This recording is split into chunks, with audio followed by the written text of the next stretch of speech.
No vídeo de hoje vamos trazer a análise do Valora CRA Fiagro.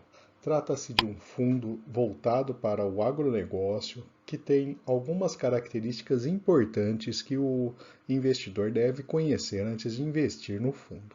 Confira até o final do nosso vídeo. Em nosso canal a gente traz análises de fundos, ações e também investimentos no exterior. Se esse vídeo ajudar em seus estudos, fique à vontade para curtir, compartilhar e se inscrever em nosso canal.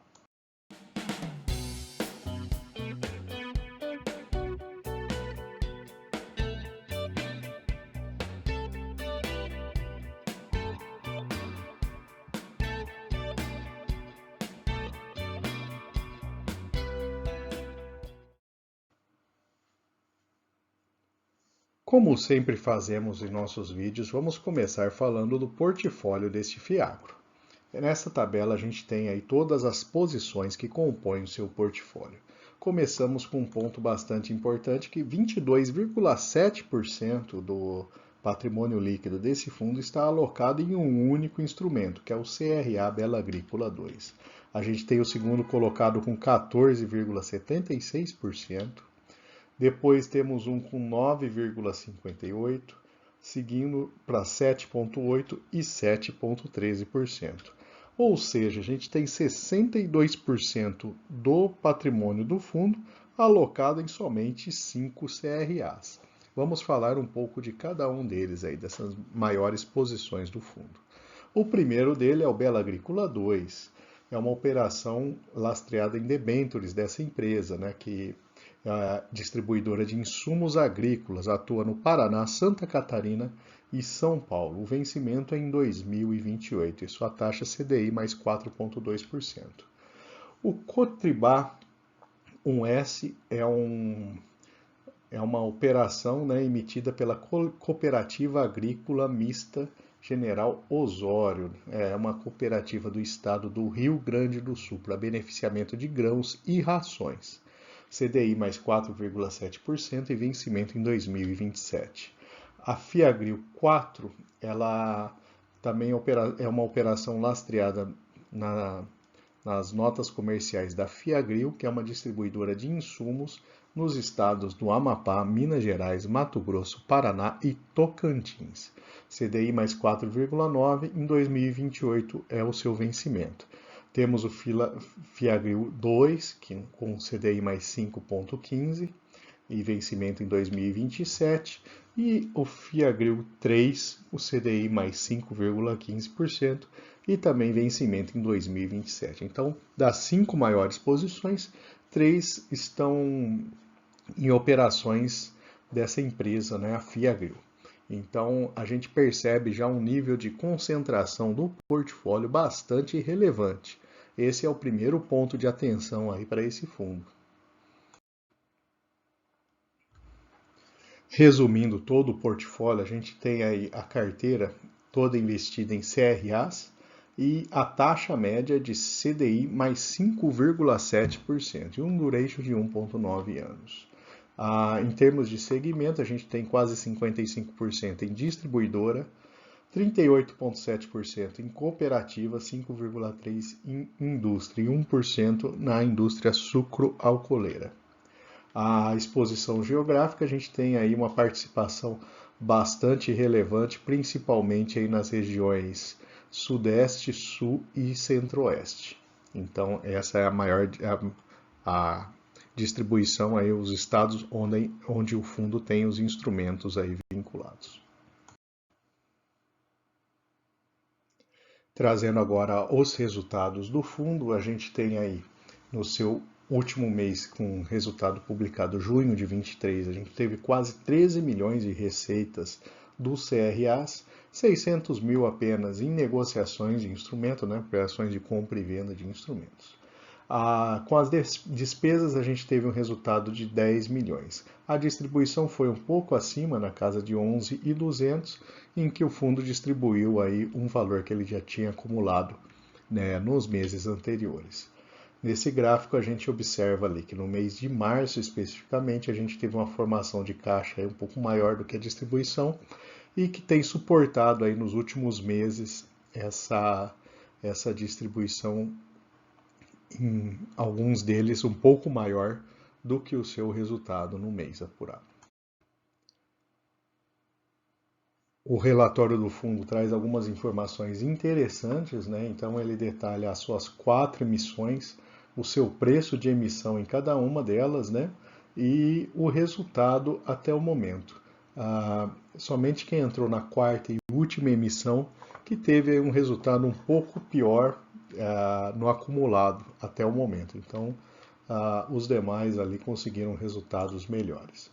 A rentabilidade, então a gente tem aí uma evolução ao longo dos meses, né, em termos de resultados do fundo, e ele tem aí, após a sua 4ª e última emissão, de fato, ele ficou aí numa taxa um pouco mais baixa, aí na casa de CDI mais 3,5%, como resultado do fundo como um todo. O desempenho no mercado secundário é bastante interessante, uma vez que ele tem um movimento, um volume médio diário bastante elevado, aí passa dos 4 milhões de reais. E essa é a evolução do preço da cota, a gente percebe aí que foi tendo uma ligeira queda ao longo dos meses, né? Depois de uma oscilação mais intensa no início, ele tem se estabilizado e também tem sido um fundo que tem apresentado um grande volume de negociação ultimamente. Vamos agora fazer uma comparação do fundo com outros FIAGROS negociados na bolsa. Em termos de dividend yield, o resultado do Vigia 11 é bastante relevante, ele tem acumulado aí 18% em relação ao preço atual, que é o maior dessa tabela aqui dentre os fundos selecionados. Sua relação preço-valor patrimonial está exatamente em 1, né? Um resultado aí bastante similar a outros fundos semelhantes. A sua liquidez é a sua principal característica positiva, né, 4,6 milhões, que também se reflete no número de cotistas de 108 mil cotistas. O percentual em caixa de 3,8%.